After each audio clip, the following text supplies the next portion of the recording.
दोबारा सीखता है, फिर दिखाता है, फिर दोबारा सीखता है, फिर दिखाता है, वो धीरे धीरे प्रैक्टिस में आता है तो perfect. Practice makes a man perfect की कहावत है ना, एक स्लोगन है ना सर, कि अगर आप निरंतर किसी भी चीज का अभ्यास करते हैं तो उसमें आप निपुण हो जाते हैं। यस और नो? पानी की एक बूंद एक पत्थर पे गिरती है टप टप टप टप करके, तो पत्थर को भी चीर देती है। सुना है ना ये बचपन में कि रेशम के धागे को बार बार रेशम को पिरोएंगे तो एक रस्सी बन जाती है, मजबूत रस्सी जो टूटती नहीं है। उन सभी को मिला के ऐसा होता है ना, जब वो रस्सी एक कुएं पे चलती है, एक दीवार में घिसती है, तो वो दीवार में निशान छोड़ देती है। ये सारी चीजें सत्य है, लेकिन कब? जब उसको हम कंसिस्टेंसी के साथ में करते हैं। और आरसीएम का मार्केटिंग प्लान कोई बहुत मुश्किल नहीं है सर, इससे ज्यादा मुश्किल तो हमने मोटी मोटी किताबें पढ़ी हैं। कितने लोग हमारे बीच में जो 10th क्लास पास है, तो 10th क्लास तक इतनी मोटी किताब तो आई होगी आपके पास में। आपने पूरे साल उसको पूरे साल में रट दिया और उसी के एग्जाम देके आप कोई 80% लेके आएंगे, कोई 90% पे गए, कोई 95% लेके आए थे ना सर, याद करो आप वो दिन। ये मार्केटिंग प्लान सिर्फ 10 मिनट का प्लान है। वो 10वीं की इतनी मोटी किताब हमें क्यों याद हो जाती थी? क्योंकि हमें 11वीं क्लास में जाना था। यस और नो? यस। जिस दिन आपको ये क्लियर हो गया ना सर कि मुझे इस प्लान को क्यों सीखना है, उस दिन आपको 4 साल नहीं लगेंगे, उस दिन आपको 2 साल नहीं लगेंगे, उस दिन आप 1 दिन में ही इस प्लान को सीख जाएंगे। इस प्लान को आप चाहे बार बार लिखेंगे या सुनेंगे या बार बार किसी लीडर की वीडियो देखेंगे, ये प्लान आपका पक्का हो जाएगा। तो हम स्टार्ट करते हैं मार्केटिंग प्लान। आरसीएम का मार्केटिंग प्लान क्या है? तब तक आप तालियां बजा सकते हैं।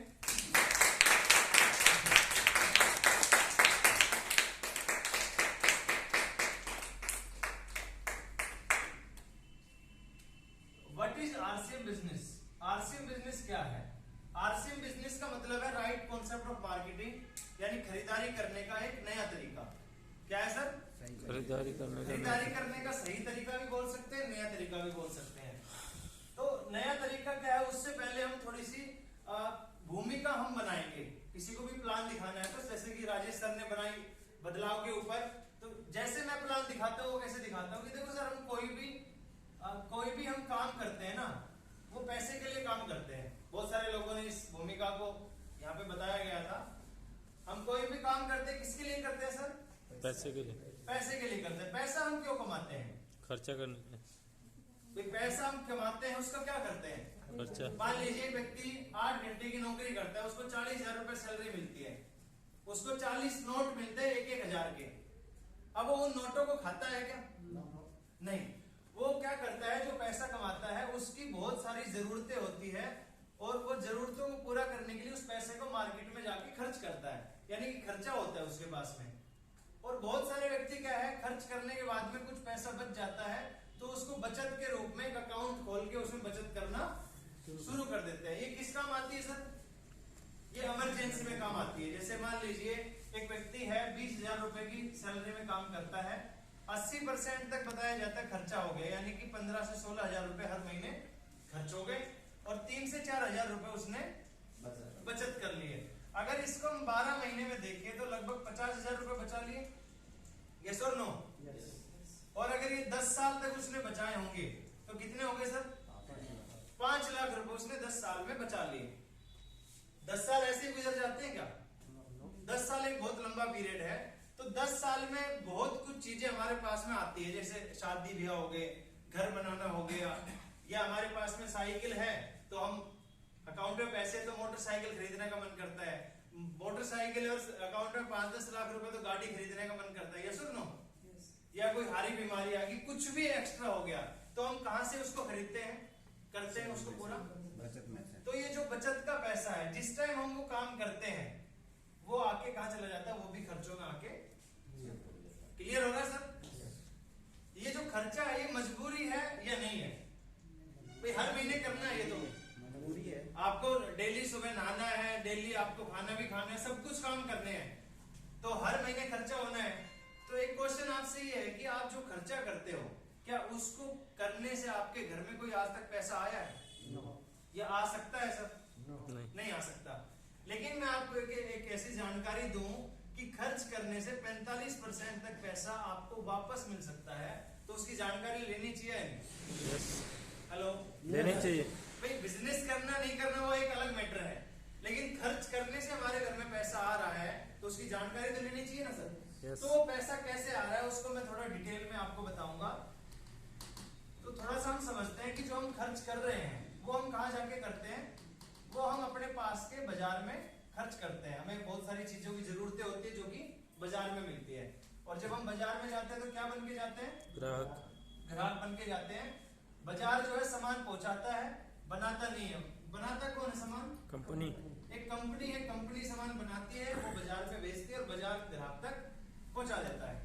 और इस बाजार में बहुत सारे लोग बैठे हैं, किसी को हम रिटेलर के नाम से जानते हैं, किसी को होलसेलर, कोई डिस्ट्रीब्यूटर है, कोई एजेंसी के नाम से है।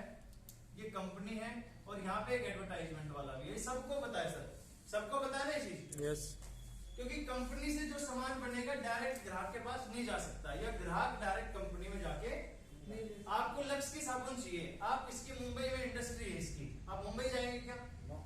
नो, आप अपने पास की दुकान पे तो जाएंगे। तो इस सिस्टम में क्या होता है कि जो ग्राहक है वो जैसे इस दुकान वाले के पास सामान लेने जाता है, मान लीजिए 20 रुपए का उसने लक्स खरीदा, तो तुरंत इस दुकानदार को 2 रुपए बचेंगे या नहीं बचेंगे?